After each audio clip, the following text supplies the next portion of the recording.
Welcome back to another episode of Transcend the podcast. Of course, like every week, I am so glad that you are here. This week, we're going to be talking about business hacks to save you time and money. Now, I don't have any get rich quick schemes. I don't have any, things that are going to save you hundreds upon hundreds of hours and minutes, but I do have some tips that will make you work more efficiently and that will actually save you some money. So let's get right into it.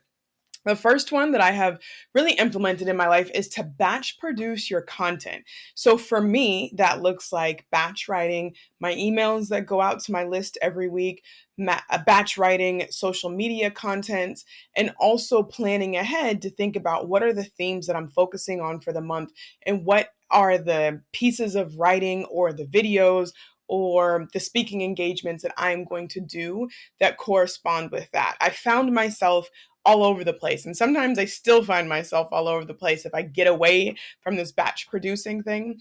But it allows me to just sit down for one period of time, or maybe 2 days, a couple hours to over 2 or 3 days, to really just get settled for the month.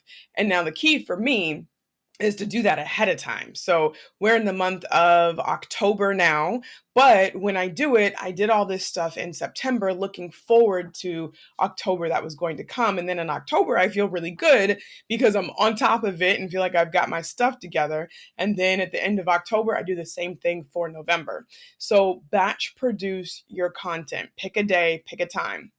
Now that leads me into my second time saving hack is to time block your calendar. I just learned about this really, I don't know, within this last year, and it has been a game changer. And I have to admit, I don't always do it. Like right now, I'm actually struggling with time blocking my schedule. But when I was able to do it, I think in semesters now as an educator, when I was able to do it last semester, oh, life just felt so much easier. So what is time blocking? Time blocking is actually putting blocks of time on your calendar where you're deciding that you're going to do this particular type of work or batch produce your content or record all your podcast episodes or do the work to serve your customers or do the accounting that needs to be done in your business. So time block your calendar.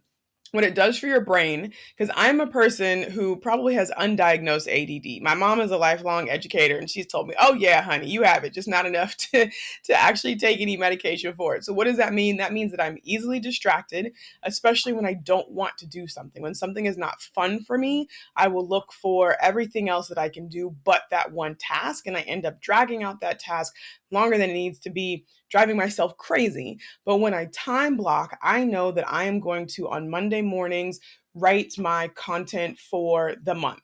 On Friday afternoons, I am going to write my email content for the month. On Tuesdays and Thursdays, I'm teaching, and so I do all of my school stuff on Tuesdays and Thursdays. On the rest of Mondays and Wednesdays, I can do my law practice, transcend type stuff.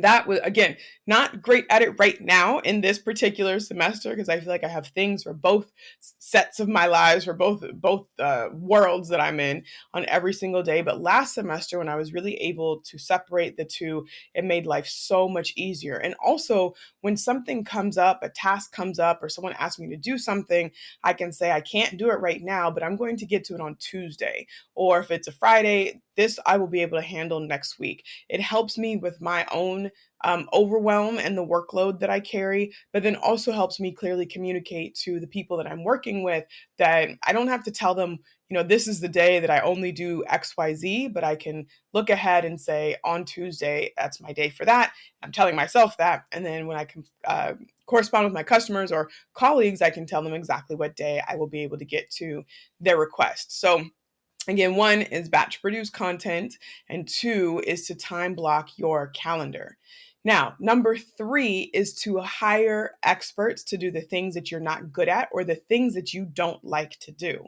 Now, sometimes I know when you're starting out, you're pinching pennies I shouldn't say it like that. That has a negative connotation. You were very conscious and mindful about the money that you were spending, and that is great. But I will tell you that there are certain tasks that you really should just hire experts for. If you're not an expert at building out your web page, then maybe you just hire someone to do that for you, especially if you don't enjoy it. So these are tasks that either you're not good at or you don't enjoy. I'm not the best, of course, at building out web pages, but I kind of enjoy it. And it also helps me, write the content and think about it. And I have to be a part of that process. So that's something I handle myself.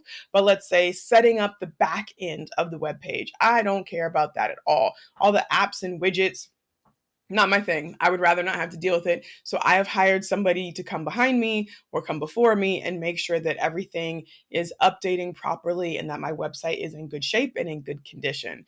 What else do I hire? Hire a bookkeeper because I don't like doing the bookkeeping for my business. I don't have the skill set to do it. And I truthfully don't really want to learn.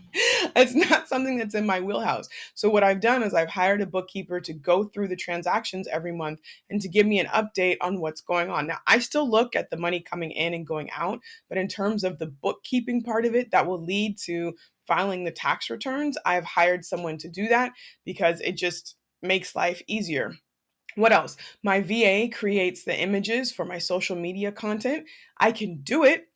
It takes me forever. I don't particularly enjoy it. So my VA, Jess, is awesome at it. She is great. She enjoys it. And so I offload that to her once I have written the content. I'm trying to think of what else you can offload. Anything else. Maybe it's scheduling the meetings and coordinating that kind of a thing.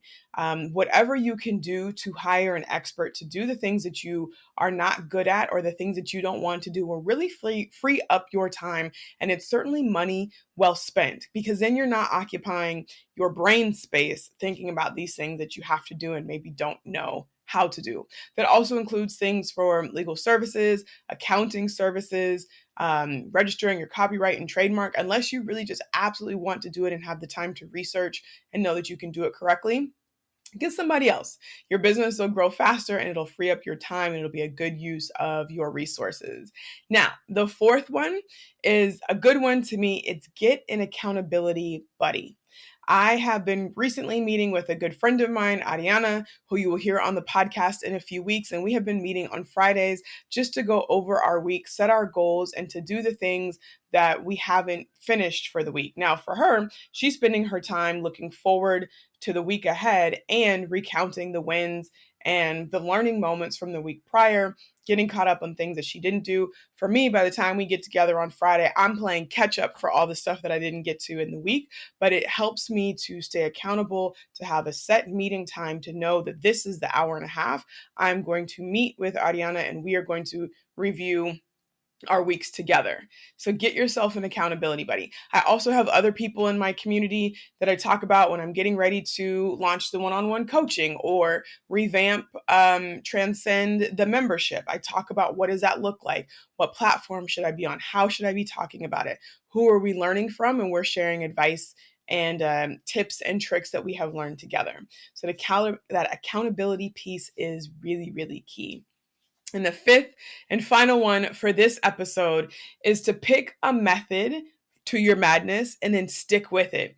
I am so guilty of downloading all these different sheets and checklists and studying this method and trying that method, and it's a lot. But one of the problems that I realized is I was always looking for that next fix.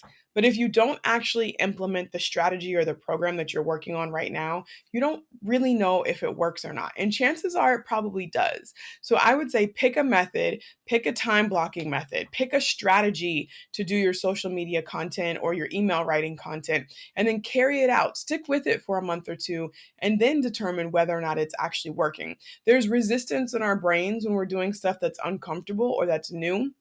Our brains try to keep us safe, and our brains spend less energy when we're doing things on autopilot. That's why it's really hard to start a new habit or to break an old one, because once we get into autopilot, it's really easy. Our brains don't have to expend that much energy to get us to do it. So when we're trying something new, it can be an energy drain. You might feel tired, you might feel frustrated, you might feel that mental block, but it's really important to give yourself enough time to try and carry out the method or the strategy to truly see if it works for you.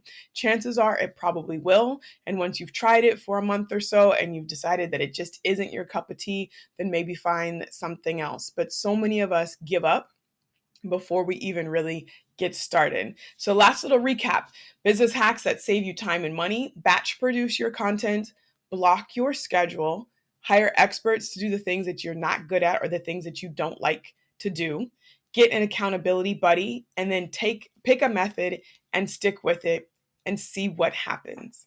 All right, short episode for you today. That is what I have. Let me know on my Instagram what time blocking methods or what business hacks save you time and money. What are the things that you like to do? What do you like to implement to make your work week go a little bit more efficiently? All right, I will see you in next week's episode. Ciao.